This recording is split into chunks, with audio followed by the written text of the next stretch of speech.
You've been playing that song for 30 years now. Yeah, it's a bit high for me now. Yeah. I don't know what's happened. Something's dropped. Can you can you walk us through the process when you would have a song like a Tuesday afternoon and how you would take it to the band and go through the recording process of it? Well, I come from a family my parents were both teachers, and I always kind of did my homework. I was never a great student, but I was always kind of ready. And my father always told me, listen, this is how you do exams. And he gave me like the sneaky way to kind of do, this is what they want, kind of thing. And so I always knew that I felt a kind of duty to be ready with songs. So it's always been the case, when we started albums, the other guys have always said, oh, you got something, haven't you, Justin? Yeah. So I've always done it. So I was ready, and then so I would play it just in this form, and then try and put like what we would do. The first 7 albums, anyway, was get the 3 of us, me, Graham, and John, and Mike Pinder would always play tambourine. If you listen to practically all of us first albums, the rhythm is being held together by a tambourine, and that would be Mike's contribution, and all the time he was listening to it. And then we would leave him alone for a few hours with his mellotron, and that's when he'd work that kind of magic and put that, what we called the icing on the cake, that ethereal sound on it. So that was the way it worked. Yeah, the rhythm section always first. Now the mellotron isn't like an organ, isn't like a piano. It's really a sound effect machine, basically, right? Originally, it was just a sound effects, just like trains going through tunnels and cockerels and things like that, and all the funny sort of noise. It was made for television funny noises. And it was a piece of tape that went over a tape head, and you press the key down, and that tape lasted for 8 seconds, and then it sprang back. But there was one part of the manual that had orchestral sounds on it, and mixture of strings and brass, and there was another bit that was kind of fluty as well. And so that's the bit that we loved. And I went up with Mike. Mike had heard of this. Once we chucked away our blue suits, actually, which I've still got. I've got my blue suit. We could hang that in the Rock Hall if you'd like. They'd like to see it. You're not in the Rock Hall, but I saw you said in the paper yesterday, I think it was, that you only named about 10 bands that you thought really deserved to be here. Yeah, bands. Well, and some artists. Performers, yes, right. Yeah. I kind of think they should have closed the door after the Eagles or something, because that's it. The influential stuff of rock and roll. How much more influential can you be? That's true. But of course, we'll look back. Hindsight is a wonderful thing. So the people in 20 years' time will look back and see it differently, and see the artists of today as their heroes. And speaking of influences, obviously the music that you guys were doing was so different than anything that was really coming out at that time. I'm sure did you have any sort of a classical upbringing? Were you listening to classical music?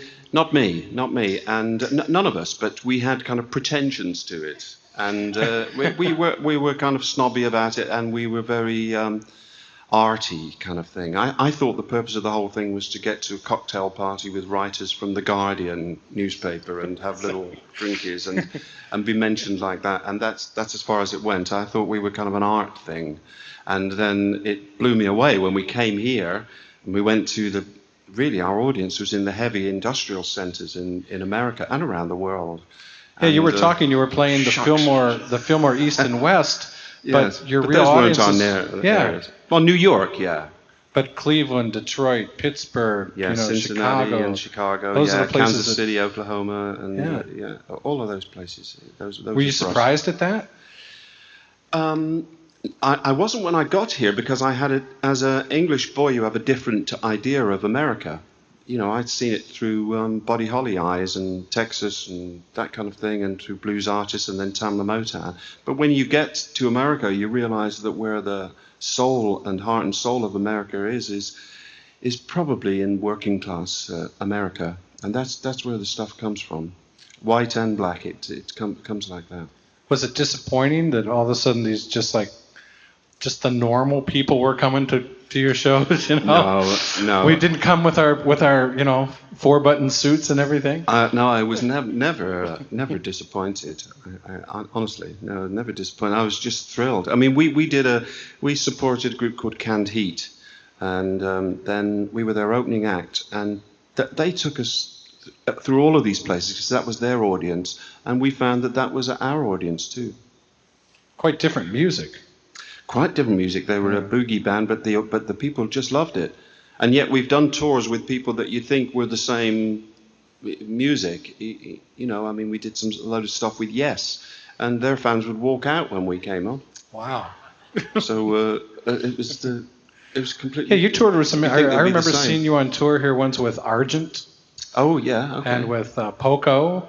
With Poco, I remember that because I was in awe of them. Yeah, they were my favorite. Just some bizarre pairings that seemed to work. Yeah.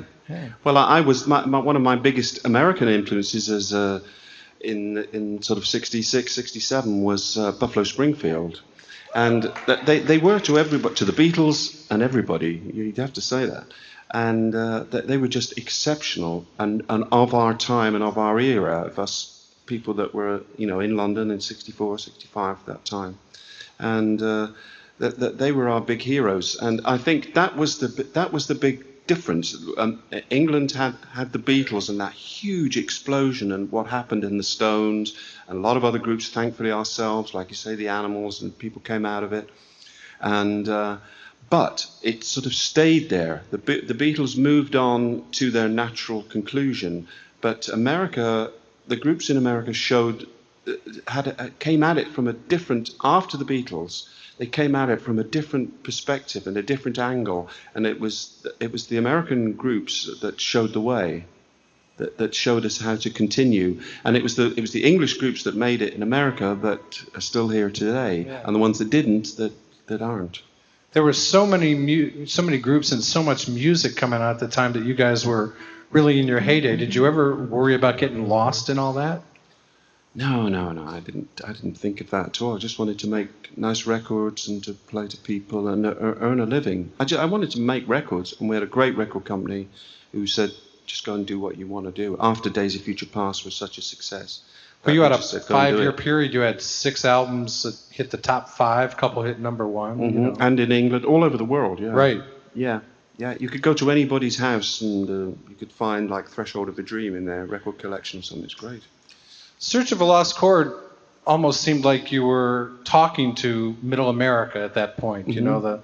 The things that you were talking about, the songs you were singing seemed so personal to us, and you were an ocean away. Was that a conscious effort when you were writing that because you had just actually been through America, or were some of those songs had already been written?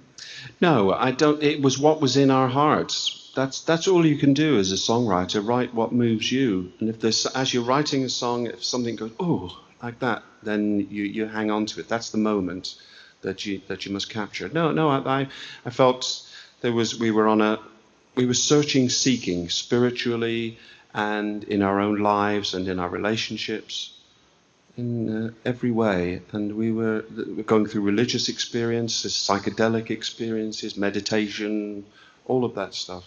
And it was just part of it. You even spent some time with the Maharishi, right? Maharishi, yes. No, I never met the Maharishi because we couldn't afford it. Oh. No, we You went through the Transcendental Meditation period? We did Transcendental Meditation at exactly the same place the Beatles did it, in Eaton Square in London, and the same organisation. And we did the training and everything. And then when it came to be initiated, that you had to give them a week's wages.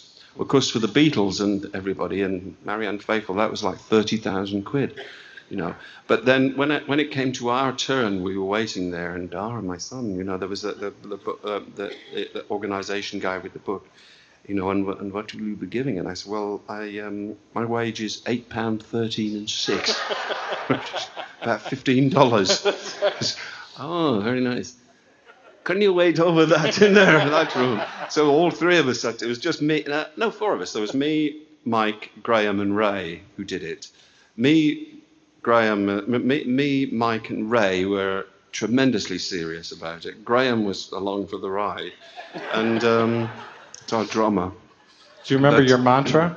I certainly do remember my mantra, and I'm not going to tell you what it is. But the funny thing is, I think we were initiated by the bloke from the Indian restaurant. I don't think we got the Maharishi. You know, we were the cheap one. But afterwards, but it was beautiful, absolutely beautiful. The initiation ceremony was wonderful. And afterwards, we all went up the pub, and Graham said, "What's your mantra then, Justin?" I said, "I'm not going to tell you. He gave me that. That's my own personal thing." So I said, "What's yours?" So he told me, and I thought, gosh, that's nearly the same as mine. He must have given us the same word. It was. But he heard it slightly different. Shit. But I never told him. I'm trying to remember what mine was. But he knows now, because I just told you. Yeah. It was. Well, of course, that album brought question to us all. Which question about? Question, yes. Oh, okay. I'm not ready for that yet. Okay. That's over there. Lost chord. I thought we got. Search I know of a we've got to Lost get Chord. through Is this. there But... anything from Search of a Lost Chord there? Oh, there's a lot of things. Also, just before that, I had a little obsession at the time with songwriting to do songs with, you know, like Tuesday Afternoon goes through 2 different tempos. You know, like, and then it goes. I got hung up about doing songs with 2 different tempos.